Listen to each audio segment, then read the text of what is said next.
Hi, this is Tim Grant with Shunra Software.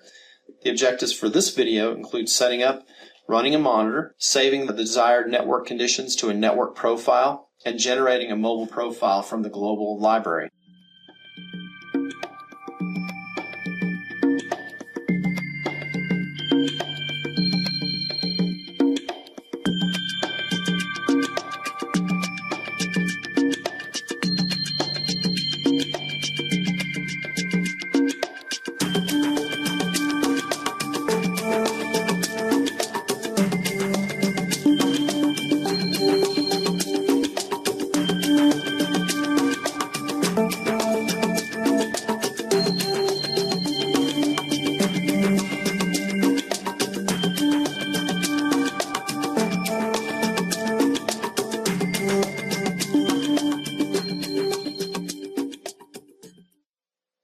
The NetworkCatcher's general layout is pretty straightforward. The NetworkCatcher server is set up inside of your environment, and you have NetworkCatcher agents distributed in different locations, and you're doing measurements from either the agent on the server to remote locations or between agents. The client is the NetworkCatcher user interface. Logging into the NetworkCatcher server, we'll start by looking at the endpoints that we've set up. I have an agentless endpoint, which means I don't have the agent software installed, and so I can connect to it and get latency loss, bandwidth up to these locations. And then we also have an agent installed on a remote location, which happens to be this same machine I'm on. You'll notice that this particular agent is reachable, denoted by the green in this image. And we're ready to create a monitor with it. The monitor is simply defining two endpoints and the kind of measurement that you're going to do between it, and the new duration that it's going to run.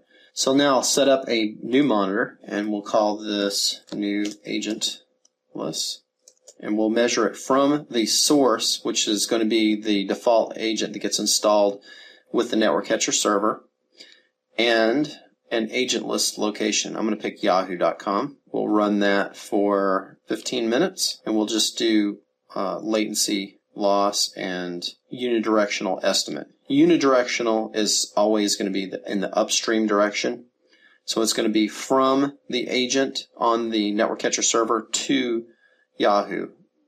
Let's go ahead and start that. When you initiate a measurement, it does some simple checks, make sure that everything's correct, and it will begin to run the measurements. Typically, we'll begin to see measurements in about a half minute or less, and then the results will appear in the screen. We'll come back to this monitor in a minute. I'm going to go ahead and set up another monitor that is going to be an agent-based monitor.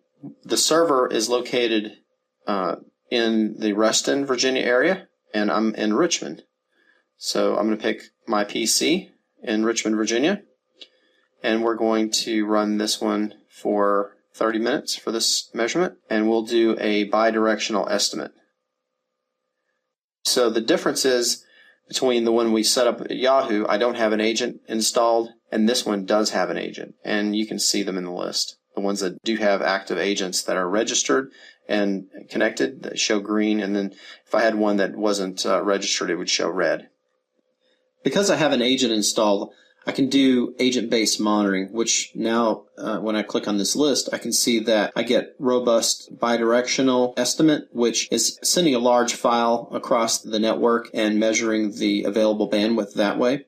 And then the bidirectional estimate uses a packet train analysis. The bidirectional estimate does not work with NATed firewall situations. So if you have a NATed firewall, or if you're on a VPN, unfortunately, this bidirectional estimate does not work. The other option is doing the unidirectional estimate as well. So for now, we'll just do the robust bidirectional. I'm going to go ahead and start this off. It synchronizes the clocks between the NetworkCatcher server and the remote agents, and establishes communication and does some initial checks and gets the measurement running. Now we'll go back and check on the agentless measurement we set up Yahoo website, and we can see that we have the latency and packet loss numbers are showing up here. In addition, we can see that the upstream bandwidth from that location to the Yahoo site There's an initial measurement.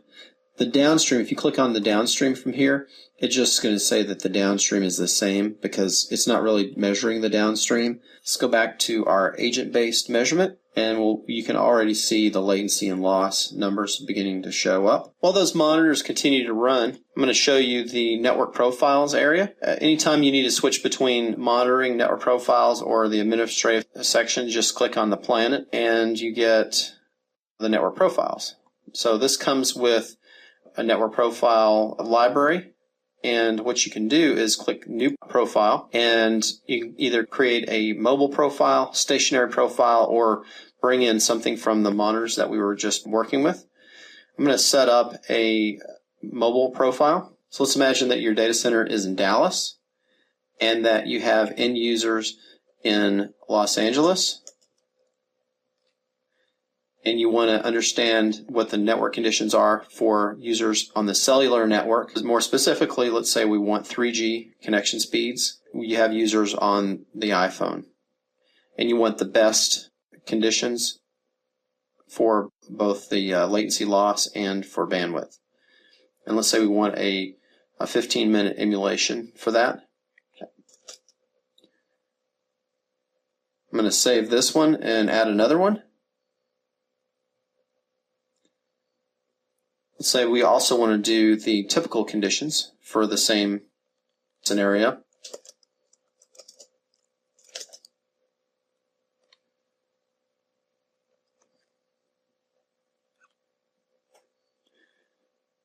So the typical conditions show up here.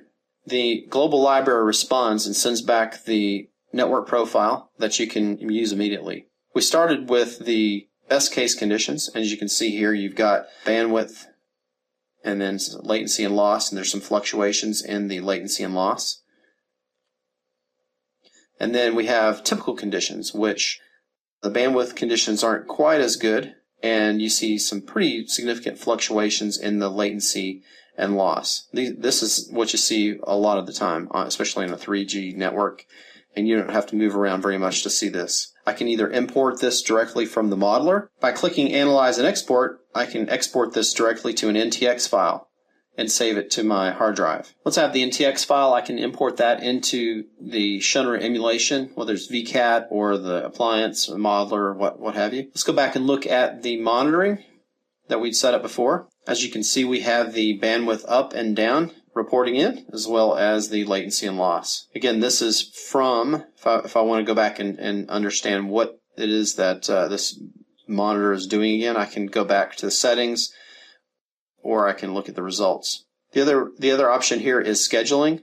So if I go back to the Yahoo example that I set up a minute ago and ran, looked at the results already, I can click on scheduling and schedule this to start at any particular time. I can also do recurrence. So let's say I want it to start every day at a certain time and run for whatever the duration is. I can also set this up on a weekly schedule or monthly. Now I'm back to the agent-based monitor that we set up earlier, and I'm going to show you the Analyze and Export feature. Before I do that, I'm going to show you the zoom bar. This allows you to zoom in on a particular area of the monitor that you're interested in and look at some of the details. And the idea here is you're going to zoom in on an area that you want to emulate. From here, I can just say Export Viewed Time Frame, and it will go over into an NTX file like we saved before, and then you can import that into the emulation. Or alternatively, I could say Save as a Network Profile. If I do that, I can name it, and now it's going to be visible in the Network Profile area. Before we move on, I'm going to show you a search feature. You can ask it to find by bandwidth or by latency the worst 1, 5, 15, or 30 minutes. Of course, 30 minutes isn't highlighted because this is a short sample. But if I pick the worst 5 minutes, it will go and zoom in on the worst 5 minutes of latency. As you can see by just eyeballing this longer period of time here in the zoom bar, this is the highest spike, the worst 5 minutes. And if I wanted to, I could export this to an NTX file or a different network profile. It all depends on what you want, what kind of network behavior you wanted to emulate. And then, of course, if I go back over to the network profiles, Now I can see REST into Richmond, which I just named, and this is the segment of the monitor that I was interested in exporting. That concludes this video on how to set up and run monitors and use NetworkCatcher in general.